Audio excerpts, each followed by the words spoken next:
spécialiste de théâtre. D'ailleurs, un metteur en scène, je le dis elle affronte la question du théâtre, du théâtre de vie, l'axe de son projet de recherche actuel. Et donc, je crois que cette question de la théâtralité, mais elle nous en dira plus, est peut-être présente dans cette communication qu'elle nous propose sur Monde, quelques environnements sonores chez Céleste Boursier-Mougenot. Alors, pour mémoire, Céleste Boursier-Mougenot est l'auteur d'une très belle installation que certains d'entre vous ont peut-être vue au Palais de Tokyo récemment, qui s'appelle Aqua Alta, je crois même que c'est le ministère de l'Entraîne à nous parler. Donc, cette très belle œuvre que peut-être vous avez pu parcourir en bateau. Donc, Frédéric, c'est à toi avec tout le plaisir. Merci Esteban, merci beaucoup pour cette invitation, Esteban et Maël. Je dois dire que pour pouvoir honorer cette invitation, que je ne pouvais pas refuser, il me faut prendre pas mal de risques. D'abord parce que je ne suis pas du tout musicologue, je n'ai jamais travaillé sur l'écologie. Mes objets, comme le disait Esteban, c'est plutôt habituellement l'histoire des sciences, l'histoire de la littérature du XVIIe siècle. Mais bien sûr, ce n'est pas sans rapport sur les questions qui m'intéressent, notamment l'étude des techniques dans leur rapport aux arts et au savoir. Mais comme j'étais bien incapable d'amener dans notre discussion aujourd'hui un objet commun, je me propose de vous faire partager une expérience artistique récente, de spectatrice, et c'est bien à cela que je vais essayer de m'attacher aujourd'hui, en prenant l'exemple donc d'un artiste, Céleste Boursier-Mougenot, qui, comme beaucoup d'autres aujourd'hui, utilise le numérique pour interroger nos manières de percevoir, nos manières d'écouter. C'est donc vraiment en amatrice que je vais parler aujourd'hui, plutôt qu'en spécialiste de ces questions. Alors, Céleste Boursier-Mougenot, c'est juste, pour commencer, un exemple d'œuvre. Celle-ci s'appelle From Here to Here, où il avait installé donc, dans une grande salle des guitares électriques sur lesquelles des oiseaux, pour faire le lien avec la communication précédente, des oiseaux pouvaient évoluer. Et bien sûr, le son était produit à la fois par les oiseaux et les guitares animées par ces oiseaux et les spectateurs qui évoluaient dans cette salle. Alors, pourquoi Céleste Boursier-Mougenot ? Peut-être pour aborder notre question d'aujourd'hui sous un autre angle, puisque c'est vraiment l'usage par un musicien de ces questions d'écologie, de l'écoute et de numérique qui me semble à l'œuvre dans son travail. C'est un musicien qui donne à sa musique la forme d'installation, donc qui d'emblée considère la musique comme espace, comme environnement. Artiste récemment reconnu grâce à la Biennale de Venise, il était l'invité français cette année à la Biennale de Venise. Il était, Esteban l'a dit, l'auteur de l'œuvre importante dont je vais vous parler, Aqua Alta au Palais de Tokyo, mais c'est quelqu'un qui ne fait pas encore partie du Panthéon des artistes. Il est né en 1961 à Nice, il est donc relativement jeune, et ses travaux sont présentés depuis près de 20 ans dans des lieux d'art contemporain, alors même qu'il est musicien, qu'il se présente comme musicien. Il a été d'abord le compositeur de la compagnie Side One Posthumous Theatre de l'auteur et metteur en scène Pascal Rambert, et c'est donc depuis une vingtaine d'années qu'il entreprend de donner une forme spatiale à ses œuvres. Il élabore des dispositifs à partir de situations, d'objets divers, dont il parvient à extraire un potentiel sonore et musical. C'est donc à travers ces dispositifs que l'artiste reconfigure les possibilités rythmiques, mélodiques, aussi bien que visuelles et sonores, des matériaux et des médias qu'il emploie, pour générer le plus souvent en direct des formes sonores qu'il qualifie de vivantes. Le numérique, puisque c'est notre question, apparaît ici sous la forme de données qui vont être la matière vivante de l'œuvre. Déployé en relation étroite avec les données architecturales ou environnementales du lieu dans lequel il est exposé, chaque dispositif constitue un cadre à une expérience plurisensorielle, plurimédia, qui permet aux visiteurs de prendre conscience des processus qui engendrent les sons et les images. Donc, une grande dimension, je dirais, méta-perceptuelle à ces œuvres. On est toujours confronté à ce qu'on est en train de produire nous-mêmes. Il s'agit donc d'un artiste qui croise les ressources numériques à une attention aux espaces sonores et qui, à ce titre, me semble constituer un cas intéressants à considérer selon une approche écologique, voire écosophique. Mais là, encore une fois, vous êtes bien plus spécialiste que moi sur ces questions. Alors, l'écosophie, dans ce que je comprends, attire notre attention sur la pluralité des écologies, des environnements. C'est bien pour ça que j'ai changé mon titre. D'ailleurs, j'avais d'abord dit sur quel paysage sonore, et puis en travaillant un peu, je me suis dit, mais on ne parle plus de paysage pour Céleste Boursier-Mougenot, parlons d'environnement. Donc des environnements, des milieux qui ne nous entourent pas comme un contenant enveloppé, un contenu, mais qui nous constituent et que nous ne cessons de constituer, de reconfigurer dans un faisceau de relations. Cette approche me semble particulièrement pertinente pour aborder les œuvres de cet artiste qui crée donc des environnements sonores bien plus que des paysages.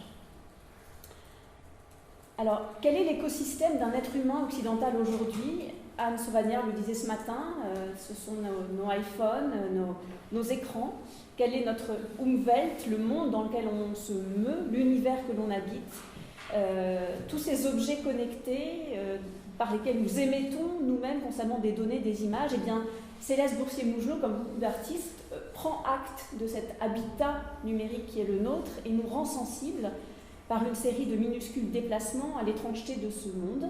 Il capte ces données pour ensuite les retraiter, les transformer, les distordre, les transposer dans un nouveau médium, le plus souvent sonore. Et c'est ça qui m'intéresse.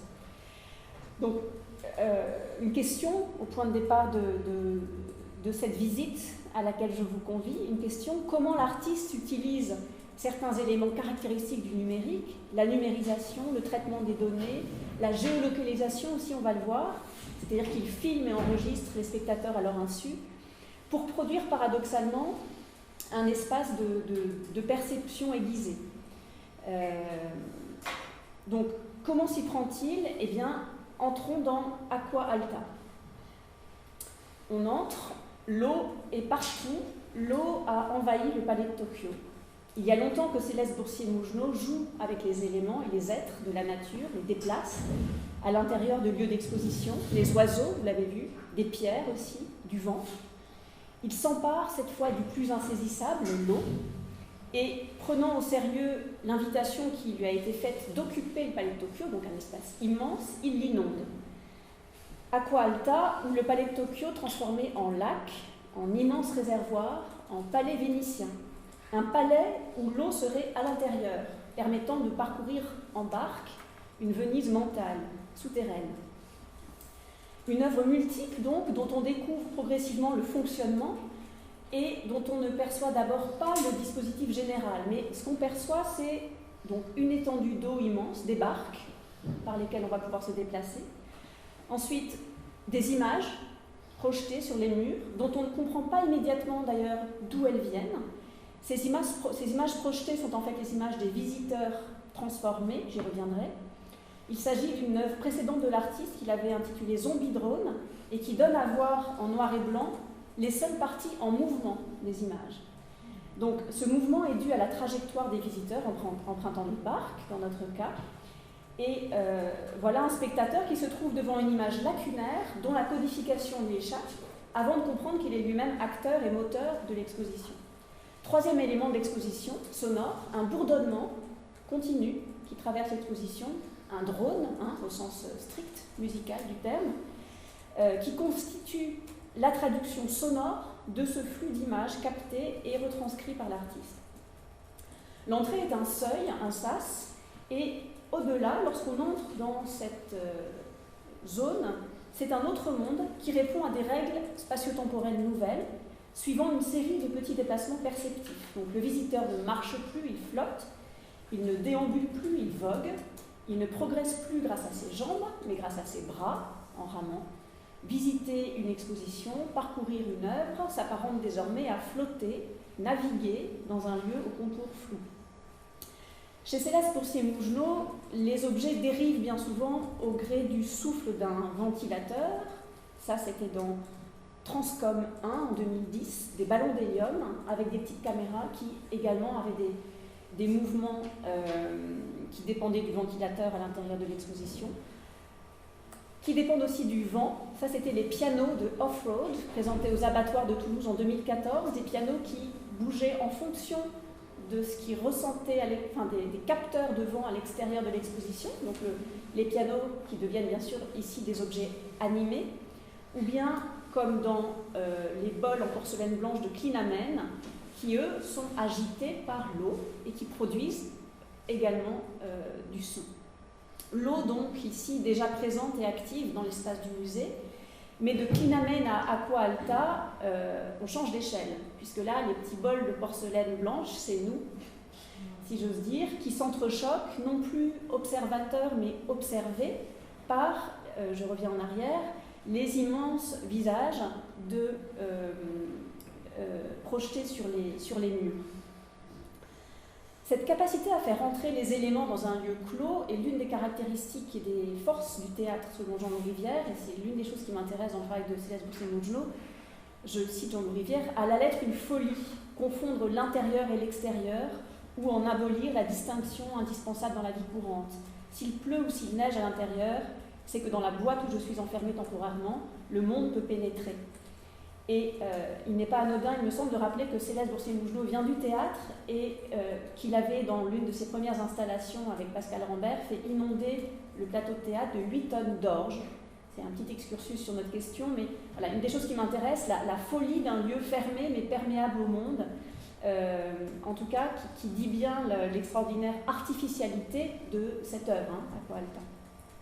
L'artiste a bricolé pour nous un univers clos dont la logique nous apparaît progressivement, un monde aux règles modifiées, un univers préparé, comme on parle de piano préparé, un espace à expérimenter où tout est en interaction et rétroaction, je reviendrai sur la notion de feedback, où l'eau induit les mouvements des visiteurs qui, filmés, produisent des images et des sons projetés et reflétés sur toutes les surfaces, en une boucle associant signaux humains et non humains, eau, électricité, reflets, synapses.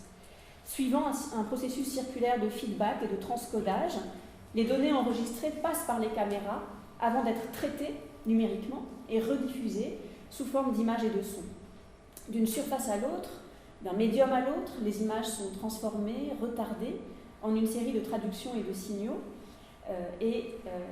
Finalement, c'est la circulation des flux qui engagent des transformations et des distorsions qui sont la condition même de leur transport. Flux électrique, flux de l'eau, flux de la lumière, flux sonore, chacun est saisi dans les différents courants de ces ondes jusqu'à leur indistinction au sein d'un environnement fluide au contour indéfini dans lequel le visiteur est, me semble-t-il, soumis à une expérience esthétique modifiée. Le transcodage des données, il faut le noter, qui est l'un des principes du numérique, on en a parlé ce matin, n'aboutit pas à une simple dématérialisation. Ce qui me paraît intéressant ici, et je vous livre cette première piste, c'est de voir à quel point le processus numérique induit au contraire une série de rematérialisations successives. Et ce sera mon deuxième point, les effets sur le corps d'une telle installation, ou cette installation comme expérience perceptuelle, comme expérience d'écoute particulière. En effet, en faisant du déplacement un flux, l'installation métamorphose l'espace muséal en un univers indéfinissable et liquide, plongé dans la pénombre, qui place le corps du spectateur dans une situation inhabituelle, insituable. Traversé d'un lieu que l'on croyait connaître bien, le palais de Tokyo, qui, métamorphosé, devient méconnaissable. La visite s'apparente alors à une mise en condition du corps et à une habituation du regard, mais aussi de l'oreille, en tout cas de tous les sens.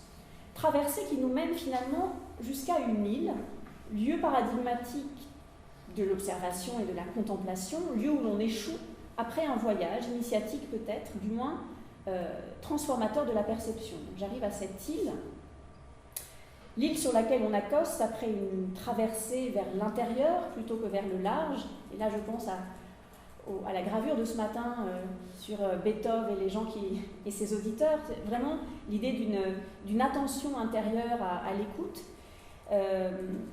Contemplation paradoxale parce qu'on n'y observe aucune œuvre offerte à la vue ou à l'oreille, rien ne s'y expose à proprement parler. C'est plutôt une île pour écouter, pour percevoir la perception, enfin je ne sais pas comment dire ça, en tout cas une île où va se révéler vraiment le fonctionnement de l'installation tout entière. Et c'est là que se crée la boucle. Le but, me semble-t-il, est surtout de susciter un certain état perceptif, une attention flottante. Ne plus écouter quelque chose, mais écouter. Ne pas regarder ou observer une œuvre, mais se laisser traverser par des sensations à la fois visuelles, sonores et physiques. Ce qu'on contemple dans Aqua Alta, c'est moins un objet, un paysage, ni même un environnement finalement, que des actions, des flux, des transformations d'un support à l'autre, des données dont le spectateur est à la fois producteur et récepteur. L'effet produit est une indétermination des sens qui interdit, bien entendu, toute hégémonie du visuel, du spectaculaire, de l'objet à voir. Des écrans, des images, des objets connectés, tel est, je l'ai dit, l'écosystème d'un homme d'aujourd'hui, ou d'une femme d'ailleurs, en construisant un lieu doté de tous les attributs de notre environnement technique, mais qui fait fonctionner selon ses propres règles, en vase clos. L'artiste interroge nos connexions, exhibe nos attachements, en joue. S'il y a bien ici de la technique, du numérique, c'est uniquement, il me semble, en raison de sa vertu transformatrice. Le numérique est la condition de possibilité d'un transcodage multiple.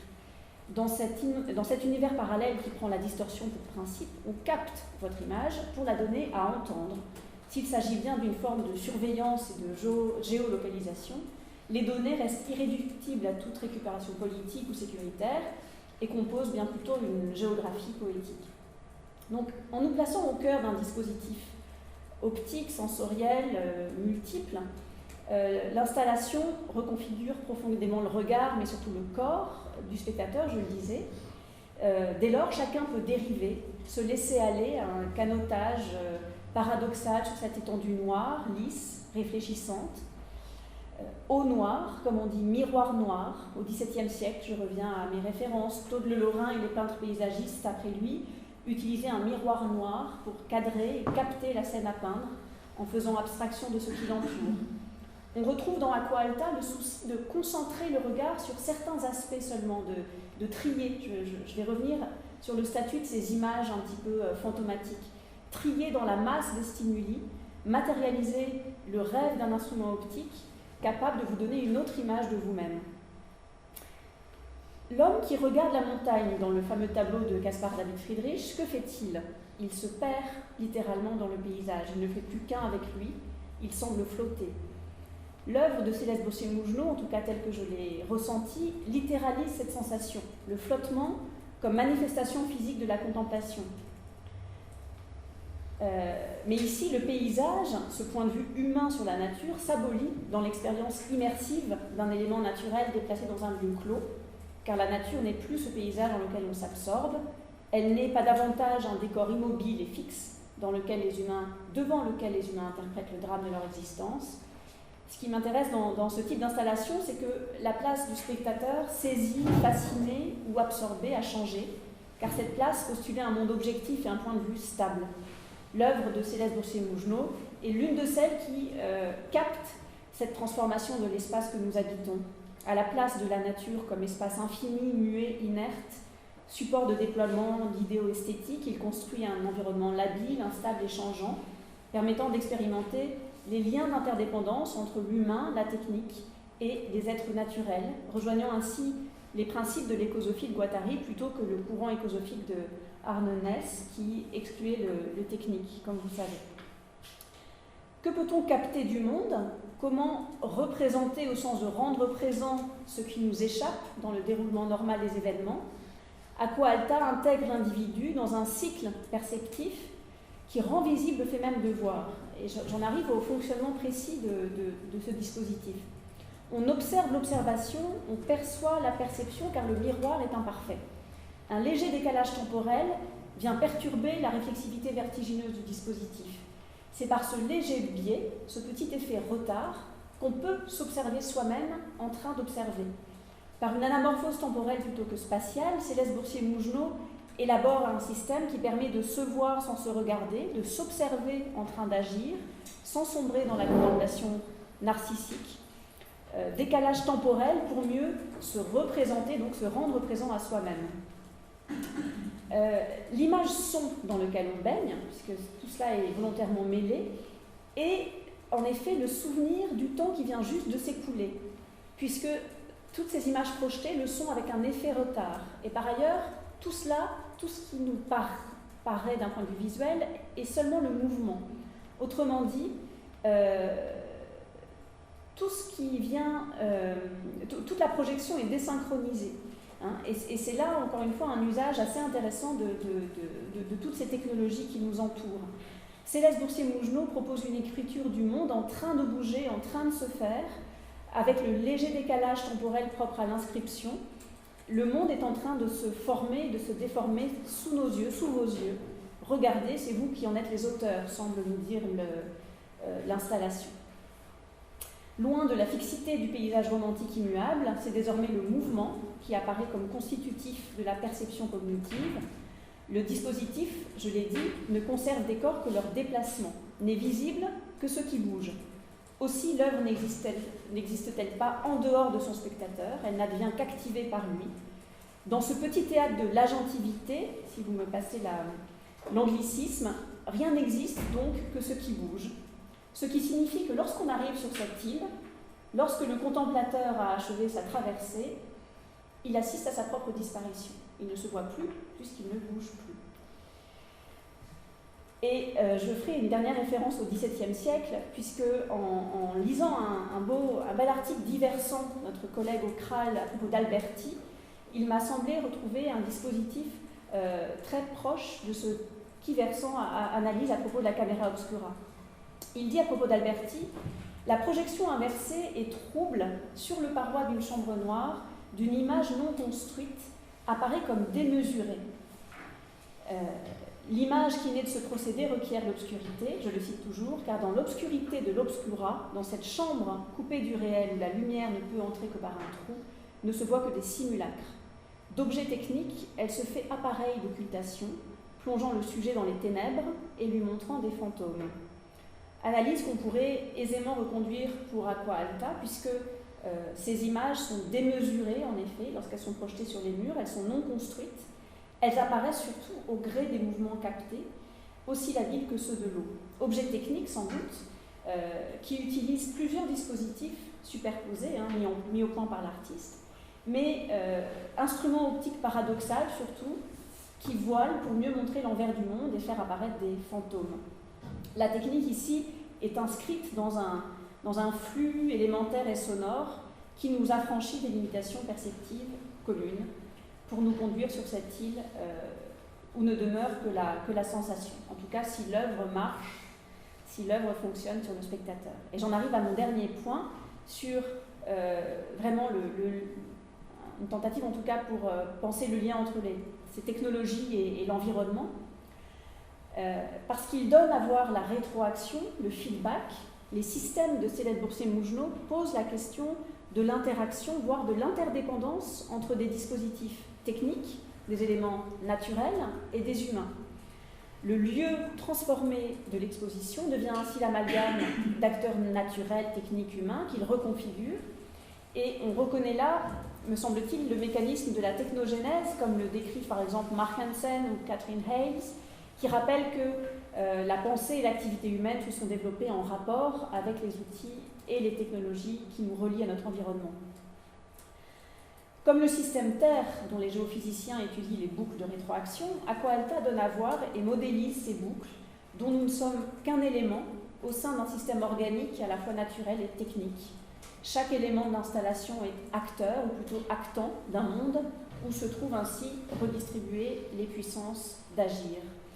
La dimension politique émerge indirectement à partir d'une expérience individuelle, intime, puisque l'œuvre interroge les rapports entre la nature et la technologie, les relations entre l'humain et le non-humain, les dérives aussi des dispositifs de surveillance, et surtout qu'elle est constituée, cette œuvre, autour du principe du feedback, développé à l'origine, comme on sait, par la cybernétique, mais moi non plus, je ne ferai pas plus que citer ce mot. En tout cas, l'output sonore ici est sans cesse réinjecté dans le système comme un nouvel input.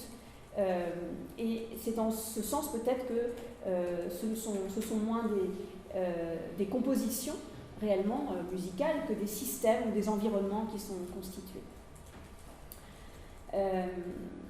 Un dernier point peut-être, pour pouvoir connecter ces signaux hétérogènes, il faut des codes intermédiaires, des protocoles d'échange que l'artiste emprunte au numérique. Mais ce qui me semble intéressant, c'est que cette réduction de la matière et de ses processus, à la réduction de la matière et de ses processus en unités discrètes et donc manipulables, répond l'irréductible matérialité des médias, puisque chaque transmission est parasitée par des effets de délai, d'interférence, de décalage, de grain. Aucune opération de codification, de transduction ici n'est linéaire. La chaîne technique n'est jamais parfaitement maîtrisable. Il y a donc toujours des pertes d'information et de qualité, du bruit au sens technique, et il me semble que ce bruit lui-même est réintégré dans le travail sonore et plastique de l'artiste. Je ne sais pas si j'ai encore 5 minutes. Ouais. Pour présenter un autre exemple qui me semble nous éloigner un tout petit peu du sujet aujourd'hui, mais j'ai découvert coup sur coup Aqua Alta et cette deuxième œuvre de Céleste Boursier-Mougenot qui s'appelle Io, qui n'entre pas tout à fait dans notre sujet du digital turn, mais qui me permettra peut-être de tenter de préciser la notion d'environnement sonore.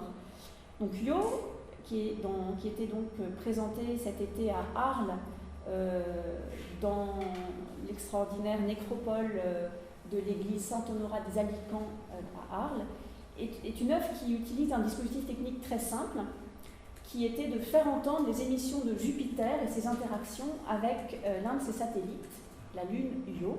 Alors là, bien sûr, le lien avec l'astronomie, cette fois, est plus clair. Et l'œuvre m'intéresse parce qu'elle utilise un instrument pédagogique très simple, produit par la NASA, un radiotélescope. Et ce radiotélescope, ensuite, est utilisé donc, pour capter ces ondes qui sont reconditionnées en direct pour créer un environnement sonore mouvant qui habite cet étrange espace des Alicants. Une antenne est placée sur un toit adjacent à l'église, tout près de la lanterne des morts, à l'écoute des pulsations cosmiques de Jupiter. Et c'est donc cet assemblage léger, constitué de 2 antennes, qui permet, au moyen d'un récepteur et d'un système assez archaïque de réception hertzienne, qui permet à l'artiste ensuite de composer en direct l'environnement sonore de son installation. Il me semble que... oui, et un dernier mot aussi sur une autre œuvre qui fait écho, encore une fois, dans la pièce intitulée U43, c'était la sonnerie d'un téléphone qui retentissait chaque fois que le mot averse, que le mot fantôme apparaissait dans l'intitulé d'une actualité Google. Dans l'œuvre Averse, c'était la captation de rayons cosmiques invisibles qui déclenchait une pluie intense sur une batterie acoustique. Donc vous le voyez, dans toutes ces installations, c'est finalement l'immatérialité qui devient, si j'ose dire, la matière d'un travail d'installation sonore. Quelques mots en conclusion. Donc quand même, je ne peux pas ne rien dire sur son projet, cette fois de la Biennale de Venise cet été, le projet Révolution, qui était également un lieu pensé pour accueillir un visiteur, à nouveau un dispositif d'écoute, puisque cette fois nous étions invités à prendre le temps de regarder ces arbres mobiles, au mouvement imperceptible, avec également une captation de leur mouvement et une présence sonore d'un drone, puisque donc là je ne l'ai pas vu, donc j'en parlerai moins. Voilà, en tout cas c'est la dernière œuvre de Céleste Boursier-Mougenot, avec toujours un lien, vous voyez, entre les différents états techniques, l'idée de mêler des objets naturels et des objets techniques et un certain état d'écoute. Quelques mots en conclusion sur, d'abord, un premier point, le lien, le présupposé de la question aujourd'hui était, l'un des présupposés était que le tournant numérique se caractérise par la dématérialisation des contenus. Et ce qui m'a intéressé, c'est de voir à quel point Aqua Alta utilise le traitement des données numériques pour au contraire nous réancrer dans la matière, nous rendre sensibles à un lieu. La dématérialisation ici ne sert qu'à mieux rematérialiser et souligne l'importance du corps dans un univers numérique. Et bien sûr, toutes ces questions de feedback, de distorsion, de transcodage, de remédiation, pour utiliser le terme de ce matin, brouillent la distinction entre le visuel et le sonore, entre producteur et récepteur également, entre le matériel et le virtuel. Deuxième point de conclusion, en tout cas pas de conclusion parce que on ne peut pas conclure une visite, mais plutôt des pistes à discuter ensemble. Les aspects techniques de ce travail restent le plus souvent totalement invisibles, alors même que vous le voyez, ils sont extrêmement présents dans les œuvres. Comme, me semble-t-il, dans les jardins de l'époque maniériste, où les effets merveilleux étaient également rendus possibles par une technologie de pointe, pour l'époque, totalement cachée.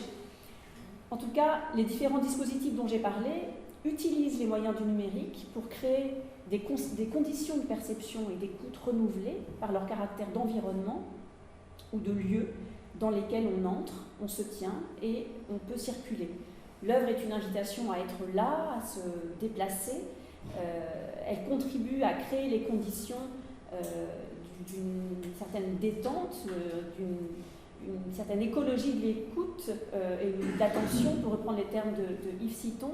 En tout cas, ce qui m'intéresse avec ce musicien, cet artiste, c'est qu'il ne crée pas d'œuvres, mais plutôt des dispositifs d'attention qui incluent différentes strates techniques, de l'oiseau à la guitare, en passant par l'onde magnétique et le signal numérique. Dernier point, dernière question, dans quelle mesure peut-on parler d'œuvres écosophiques? En tout cas, c'est une de mes propositions. Comme le dit Emmanuel Quinn, l'un des spécialistes du travail de Céleste Boursier-Mougenot, devant une de ses pièces, je cite, « Nous ne sommes plus en train de contempler une œuvre, d'écouter une musique, mais soudain de vivre dans un nouvel environnement. » Voilà, il me semble que ces œuvres créent des connexions inattendues entre des objets, des éléments architecturaux, des machines, mais aussi des êtres vivants, comme les végétaux ou les animaux. Tous ces éléments mettant en relation des flux hétérogènes, en créant des formes de circulation entre différents états de la matière et différents niveaux différents niveaux de sophistication technologique. Voilà. Je vous remercie de m'avoir suivi dans cette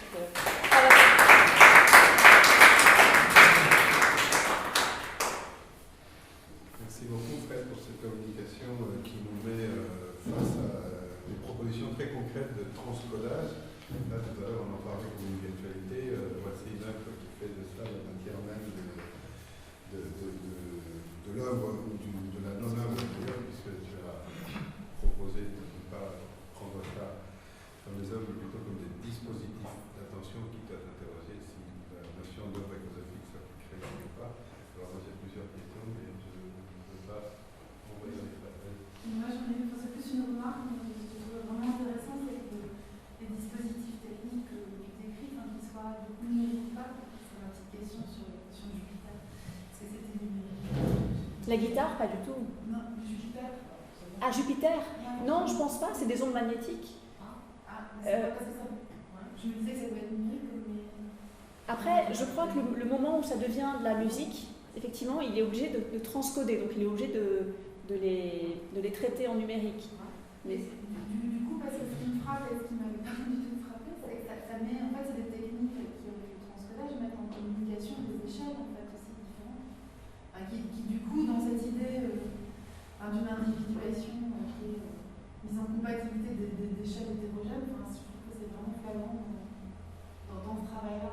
Ma question, c'était sur Jupiter, comment ça se passe, parce que là, entre le jardin de Arles et Jupiter, c'est un petit peu plus d'explications sur le dispositif technique, mais ça, ouais. Par la plupart, c'est plus cette idée que ça vient en... C'est qu'il n'y a pas seulement une sorte de synesthésie entre l'audio et l'écoute de Tokyo, mais il y a aussi des échelles, simplement la réalité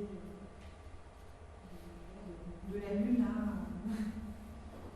Qu'est-ce que tu veux dire par échelle cherchait, parce que l'idée de capter des ondes magnétiques des planètes, ça a déjà été fait. Et en même temps, la manière dont elles sont transposées te permet d'avoir une connexion d'oreille.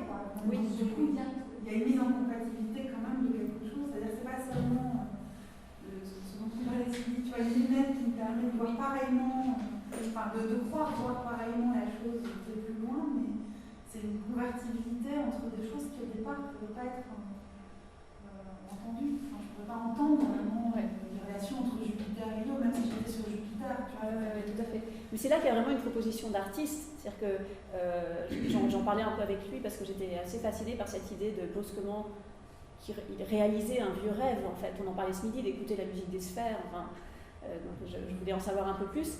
Et il y a vraiment une création. C'est-à-dire qu'au moment où ça passe et que ça devient... il y a des extraits sur Internet de ce que ça donne.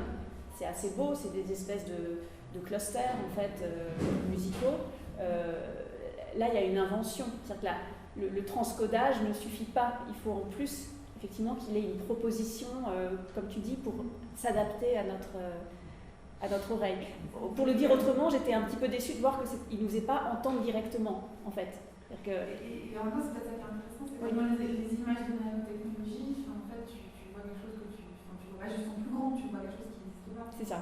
Et du coup, il y a cette mise en compatibilité, je trouve intéressante, et qui est inventive, qui n'est pas juste une façon d'utiliser un code qui pourrait être équivalent. Il y a une œuvre musicale de Gérard Bizet qui s'appelle Le Noir de l'étoile, et qui donc, où l'on entend le pulsar en direct, qui rythme la pièce qui est écrite et qui ne peut être jouée que connectée sur les ondes à une heure donnée, la présence de cette étoile. Et c'est une œuvre de quelle année, Le Noir de l'étoile? Tu sais de quelle année c'est? Ça doit être, je sais pas, ça doit être pendant les années 90, pas. Moins de 6000 ans avant. Non, c'est juste un peu que ça existe comme proposition artistique. Gérard Bizet étant un grand compositeur aussi. Moi, j'avais envie de repartir de ta comparaison très fugace mais très éclairante avec ce tableau de Caspar David Friedrich. Parce qu'en effet, ça m'a souvent donné des impressions romantiques, je ne sais même pas comment le formuler. Mais je crois que tu as dit, je vais essayer de retrouver ce que j'ai noté, quand le personnage que l'on voit dans le tableau de Frédéric flotte, et il est, en principe, c'est une expérience qui n'a pas de temporalité, c'est-à-dire il flotte, mais tout est figé, le tableau, en principe, c'est un tableau et pas autre chose. Et en même temps, quand on pense à la peinture de Frédéric, on a tout de suite l'impression que c'est un univers en devenir, quoi, comme en général les univers romantiques, et que donc il y a une temporalité interne qui est suggérée. Et tu as dit, je crois, cet artiste littéralise l'expérience immersive que l'on verrait représentée dans les tableaux de Frédéric. Je pense que c'est très juste et que ça entraîne une question sur l'actualité du romantisme dans ce genre d'expérience, y compris d'ailleurs l'expérience de Griset, si on va jusque-là, et puis tous ces dispositifs techniques dont l'inventivité réside dans l'originalité des dispositifs lui-même, au-delà du fait qu'après il y ait travail sur le signal, etc. Et quand on dit romantique et musique, en général, on finit tôt ou tard par tomber sur Wagner, donc autant y aller carrément, puisqu'il y a aussi dans cette projection d'une expérience immersive où tu te promènes. Bon, alors, je ne veux pas trop abuser du wagnérisme pour dire que dès qu'il y a synesthésie et dès qu'il y a multimédia, on est dans quelque chose de wagnerien, mais là, je suis quand même assez fortement tenté d'introduire ça dans la discussion parce qu'en fait, on demande où est le moment brechtien de ça.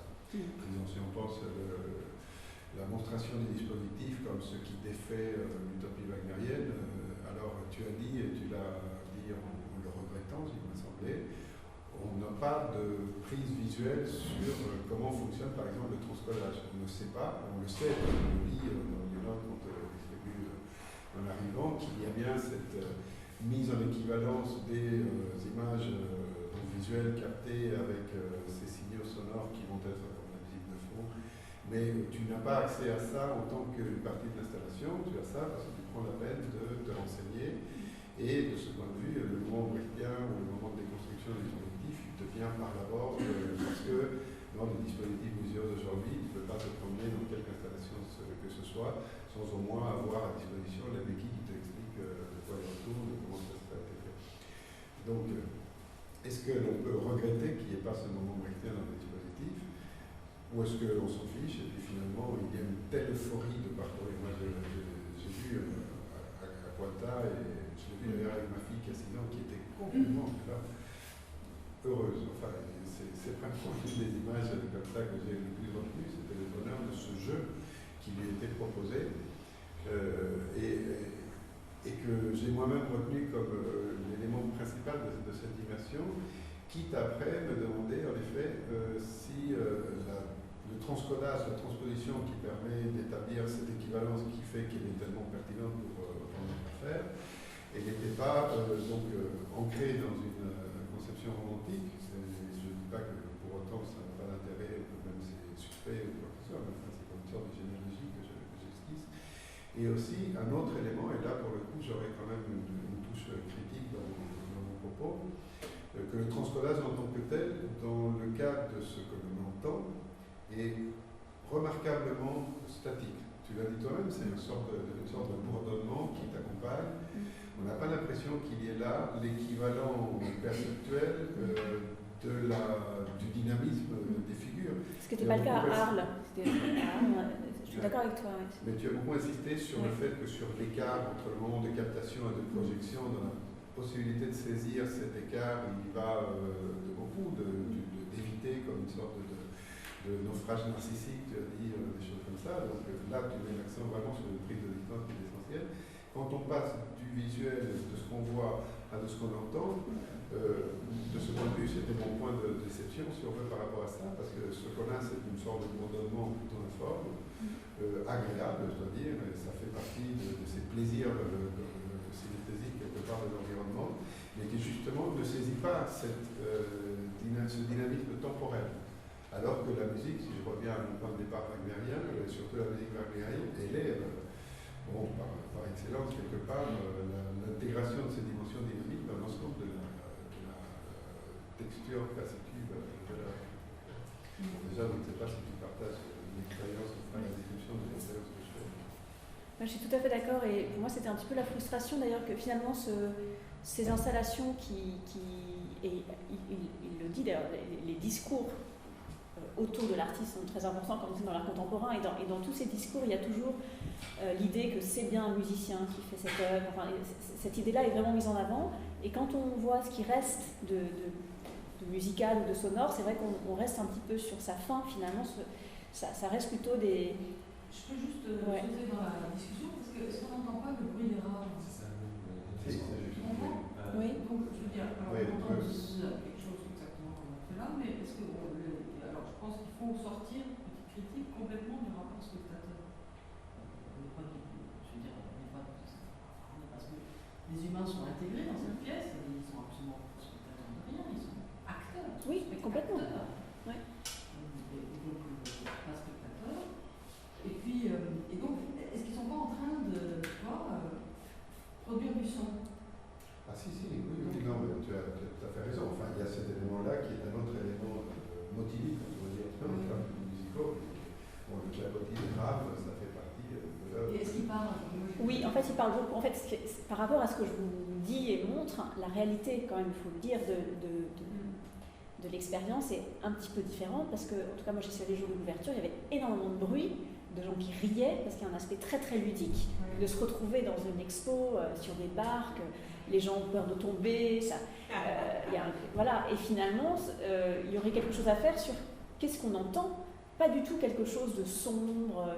C'est extrêmement joyeux en fait, comme si on prend l'ensemble, comme tu le proposes, de l'œuvre produite par tous les gens co-présents, c'est quelque chose de...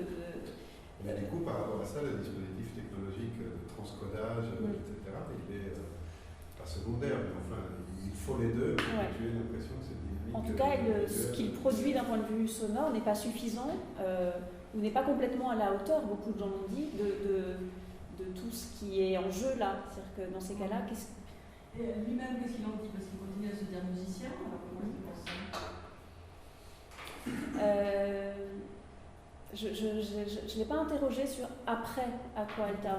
Moi, je l'avais vu avant, mais ce qui est intéressant, c'est que c'est très très différent en fait l'état d'écoute. Si on prend les deux œuvres dont je vous ai parlé, à quoi elle t'a, où là il y avait beaucoup de monde, la queue, parce que ça devenait une espèce de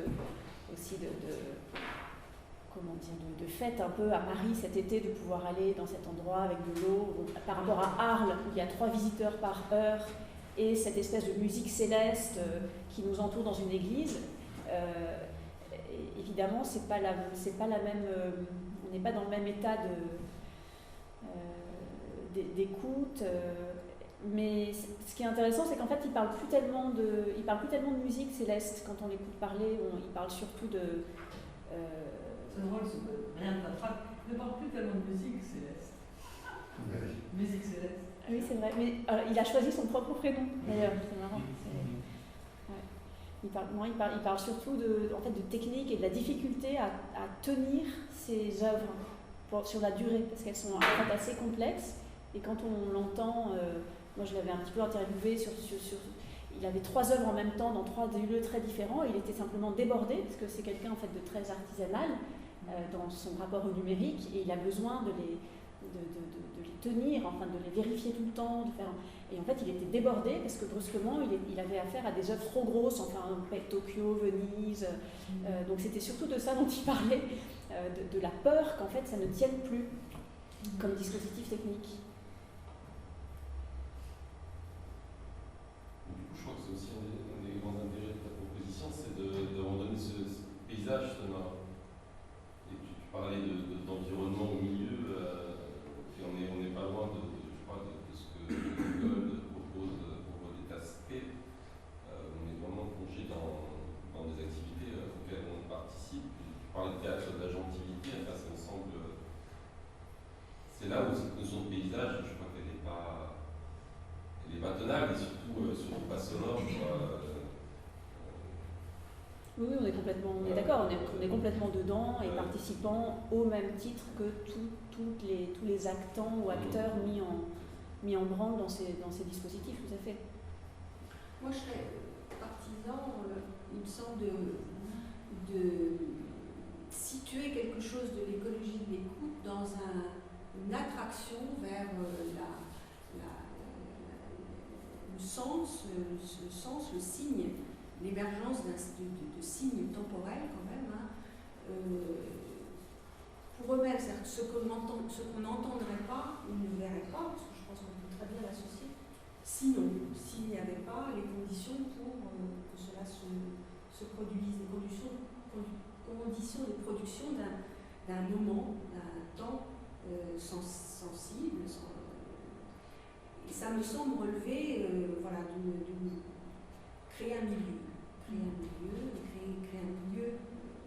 qui fait émerger une sensation, c'est une écoute particulière qui attire. Et je trouve que donc ça sera très difficile de nommer une écoute écologique en soi, mais que par contre, cas par cas, quelque chose peut être extrait, atteint, comme une fleur ou une machine. À chaque fois différente, et que c'est certainement un indice important, ce côté ludique, le fait qu'il y a quelque chose d'immédiat qui puisse parler à un enfant. Je regrette de ne pas avoir été la voir. Et ça, sur la question du milieu et du paysage, c'est intéressant, là, tu disais le fait qu'il soit soucieux évidemment de la préservation de l'œuvre dans le temps de l'exposition, parce que par exemple, si on pense à l'expo de Pierre Gilles à Beaubourg, qui jouait vraiment sur cette idée de milieu, il y avait dans le dispositif même de l'exposition où on gardait exactement les murs de l'exposition de l'expo d'avant, sans transformation. Il y avait l'idée que le temps modifie l'exposition et qu'il y avait des détournements. En particulier, il y avait une patinoire transition et très vite, les spectateurs se sont amusés à poser leurs mains sur la glace et à faire des traces sur les murs, ce qui faisait que c'était quand même assez vite très sale, tout autour, etc. Il n'avait pas du tout pensé à ça. Il a gardé évidemment et il jouait avec l'idée que le milieu se transforme, alors que là, justement, je me demandais est-ce que tu as pu voir, c'était arrivé plusieurs fois, je ne sais pas, l'évolution. Il a fait en sorte, il revenait tout le temps pour faire en sorte qu'il n'y ait pas d'évolution. Donc c'est très intéressant ce que tu dis, c'est qu'en fait, c'est un milieu, mais qui doit pas trop. Voilà, c'est un milieu artificiel qu'il crée au départ, dans lequel on est invité à venir un peu se perdre, mais c'est pas un milieu, tu as raison, d'un point de vue par rapport à Huyghe, et c'est la grande différence, c'est pas un milieu qui est là pour être où l'entropie est la bienvenue, par exemple. Il faut que ça tienne, donc ça suppose que ce transcodage soit re-réglé. Et pareil à Arles, il venait tous les matins, et même plusieurs fois vérifier, je ne sais pas comment appeler ça, que le code était bien bon à tous les moments de la transmission. En fait. C'est un besoin comme ça d'alignement qui correspond, j'imagine, à une particularité de cet artiste-là par rapport à d'autres. Mais donc c'est un milieu très artificiel et qui s'assume comme tel, contrairement à ce que moi j'avais vu Huyghe à la Documenta. C'était vraiment les plantes qui prenaient toute la place. Enfin, c'était pas du tout le même rapport. J'avais envie de poser encore une question qui est d'autres. J'avais envie de t'interroger sur le théâtre dans tout ça. Tu as parlé de théâtralité un peu au passage, mais tu as bien insisté sur le fait que c'est d'une installation qu'il s'agit, qu'on est dans une logique d'art contemporain, et que si musicien il y a, c'est un musicien transcodé, disons, dans l'artiste, dans l'installation et la définition de l'œuvre.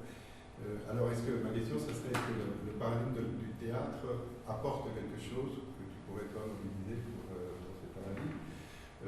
Parce que je pense, moi par exemple, j'ai toujours été très fasciné par le théâtre instrumental de Kagel, pas seulement par l'intérêt de l'œuvre de Kagel, mais parce que c'est bien sûr transposable sur tout ce qui vient avant. Et tu peux très bien penser à un concert d'orchestre tout à fait classique, sans aucune prétention dramaturgique, comme du théâtre instrumental, le terme que les œuvres de Kagel appelaient théâtre instrumental sont une forme de théâtre. Et puis sur un autre registre, je pense qu'on gagne par exemple à penser l'histoire de la musique électronique d'abord, électroacoustique, et toutes les formes mixtes et tout ça, comme une forme de théâtre. Et là, je ne sais pas si le terme est très bon, mais enfin, moi, je pense parfois à ça en termes de dramaturgie technologique, justement pour le détacher d'une scène théâtrale, enfin, l'idée de dramaturgie technologique, c'est quelque chose qui met en scène les artefacts, disons, comme autant d'acteurs. Je pense que Pierre Schaeffer, il a inventé ses concerts automatiques, il avait quelque chose de ça en tête, les haut-parleurs sont des personnages, et ainsi de suite. Donc, question, est-ce que toi, tu penses qu'il y a une utilité à mobiliser la notion de théâtre, de théâtralité, de dramaturgie pour ça, ou est-ce que finalement elle est un peu redondante par rapport à ce que tu as déjà développé en termes d'un croisement entre la musique et l'installation? C'est une bonne question, c'est pas évident de te répondre. Ce qui est sûr, c'est que alors que je ne travaille pas sur des objets comme ceux-là d'habitude, le fait que là, pour moi, il y a quelque chose d'assez passionnant à aller chercher dans ce que j'ai appelé le théâtre de l'agentivité. C'est-à-dire que qu'est-ce que serait un théâtre, mais il n'existe pas, qu'est-ce que serait un théâtre aujourd'hui qui mette autre chose sur scène que des humains, qui prennent au sérieux l'idée de puissance d'agir autre, donc comme des objets techniques, comme les éléments, voilà. Et moi, cette pièce de Céleste, elle a frappé beaucoup de gens, de ces petits oiseaux en train de faire de la musique sur des guitares. Il y a quelque chose entre presque renaissant dans cette façon d'aller associer du naturel et de l'artificiel, enfin cette façon en tout cas que le théâtre contemporain n'a pas du tout encore abordé, ou vraiment par la bande. Mais est-ce que c'est pas là justement le lieu où les installations et le théâtre sont complètement poreux sur une bande de continuum où en fait... Ils ne le sont pas tant que ça. Je ne sais pas si tu connais toi des gens au théâtre qui font des choses comme ça, mais... Oui, mais pour nous, si tu veux, pour nous spectateurs de ce monde-là, oui. si tu veux, on voit bien que sa performance, Oui, dans performance, tu as bien sûr quelque chose qui est non pas du théâtre comprimé dans la salle 18e, mais qui est le théâtre d'aujourd'hui. Oui. Le théâtre d'aujourd'hui, oui. une théâtralité différente. Le fait est que quand on regarde dans les disciplines artistiques constituées, ça au théâtre, pour l'instant, ça n'existe pas, pratiquement. Enfin, J'entends bien ton voilà. argument, mais je veux dire. mais je suis Non, mais d'accord. quand même, parce que le théâtre, les machines d'affaires sont pas stables. Non, il y a quand même des zones. Il y a des zones. En tout cas, qui n'ont pas forcément été Ouais, favorisées, parce que il y avait beaucoup plus de marge d'inventivité de ces propositions-là dans les années 70-80. Je suis Pas d'accord. forcément été très Poursuivies. suivies. Mais il y a quand même des gens qui ont. Ouais. Oui, bien sûr. Bon, Tout à fait. Ce qui est sûr, c'est que c'est une phase. Il y a le. des zones scénographiques Ouais. qui sont poreuses. Je suis d'accord. En tout cas, le va-et-vient, pour répondre à la question d'Esther, le va-et-vient me semble fructueux. C'est-à-dire, effectivement, c'est quelqu'un qui vient du théâtre, qui est passé par la musique, qui arrive à l'art contemporain, et l'idée de faire revenir, enfin de réfléchir à partir d'objets comme ça sur le théâtre, et aussi bien d'ailleurs un théâtre du début du XVIIe, puisque ça m'intéresse. C'est ce genre de va-et-vient moi, qui m'intéresse. Je pense que ça peut être assez fructueux. J'espère qu'on se voit. Juste un mot pour compléter. Moi, un contre-exemple que je vois à ce que tu dis, c'est le Sacre du printemps de Castellucci, la grande où il n'y avait pas d'acteurs. Bon, je ne vais pas rentrer dans la description parce que je m'emballe. En tout cas, c'était un exemple solitaire, donc ça confirme un peu la. Mais je ne l'ai pas vu, donc ça m'intéresse. Qu'est-ce que tu penses de Castellucci dans ces questions-là? Est-ce qu'il fait partie des gens qui mettent en scène des choses étranges? Mais je n'ai pas vu le Sacre du printemps. Là, le Sacre du printemps, il n'y avait personne sur scène, c'était des machines synchronisées de manière assez classique, quelque part avec la musique de Stravinsky, qui était dotée de manière classique aussi par l'enregistrement, tout simplement. Mais ce qui était très fort, c'est que d'une part, il y avait personne sur scène, qu'il y avait donc des automates qui distribuaient une substance grise un peu mystérieuse qui était projetée sur un écran transparent qui était donc ce que les spectateurs voient, c'est d'abord la projection de cette substance et les machines qui derrière le font. Et puis dans la deuxième partie, tu commences à avoir la même chose, mais en plus avec un texte qui est projeté, qui t'explique de quoi est faite cette matière. Et cette matière, tu comprends en toute forme que c'est une sorte d'engrais dont la base, c'est des restes de bétail abattu pour produire un engrais qui est utilisé dans l'industrie alimentaire, etc. Et donc ça, c'est le moment brechtien, parce qu'on t'explique la chose au moment même où tu dois définir. Et donc la première moitié, tu es complètement sidéré par le jeu formel de ces machines qui t'envoient cette substance plutôt urbaine, enfin une sorte de poudre comme ça. Et puis la deuxième partie est le fait de ça, plus une explication qui est complètement nécrophile, puisque, enfin, funèbre, parce que c'est des restes organiques morts. Voilà, et pourquoi contre-exemple? C'est plutôt un bon exemple d'usage. Un contre-exemple par rapport au fait que là, tu n'as pas de personnage oui, d'accord. sous forme de théâtre. Alors après, ça se complique parce qu'à la fin, tu as des gens qui viennent balayer tout ça, et donc c'est des ouvriers qui, eux, sont bien humains, bien réels, et dont on ne sait pas s'ils font partie du spectacle ou pas, parce que l'heure de finalisation du spectacle n'est pas fixée. Donc, tu peux considérer que lorsque la musique s'arrête, le spectacle est fini et que le reste, c'est des amis du ménage. Ou au contraire, et c'est le cas de la plupart des spectateurs, tu peux considérer que le fait de balayer cette substance troublante est en soi une performance théâtrale et que donc ces gens, les balayeurs, sont des acteurs.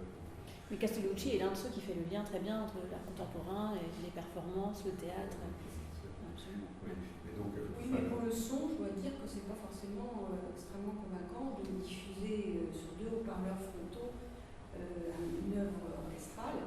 Que là, il y a une réduction très prosaïque de la musique et du son.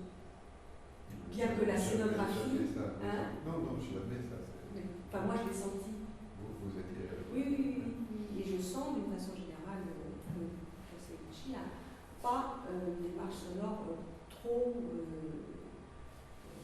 poussée. Je pense que la scénographie est extraordinaire et matière. D'accord. Je suis d'accord. C'est ma discussion. Enfin, le Schoenberg est déjà autre chose. Merci beaucoup. Bon, malheureusement, il faut avancer, mais ça va être pour avancer.